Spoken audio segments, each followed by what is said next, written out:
Hello गाइजहरू सबैमा नमस्ते। म राजन चेपाङ यो इच्छा कामना 2 अन्तर्गत तल्लो तोलाङबाट बोलिरहेको छु।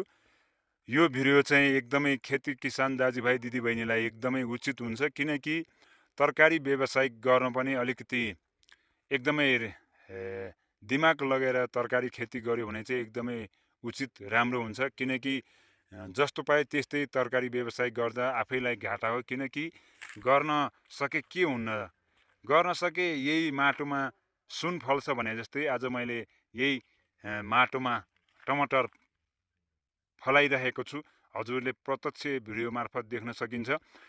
गर्न सके नेपालमै सुन फल्छ भने जस्तै टमाटर पनि फल्दो रहेछ। हजुर पनि यही भिडियो हेरेर चाहिँ हजुर पनि यस्तै तरकारी व्यवसाय गर्नुहोला। आफ्नै फ्यामिली परिवारसँग बसेर सँगसँगै बसेर तरकारी व्यवसाय खेती गरेर बस्न एकदमै उचित राम्रो हुन्छ। किनकि किन जानु पर्यो विदेश, किन जानु पर्यो अर्काको गुलामी बन्न, होइन? हामीले गर्न सक्यो भने यही माटोमा सुन फल्छ भने जस्तै आज यो बारीमा मैले चाहिँ यही माटोमा सुन फलाइरहेको छ,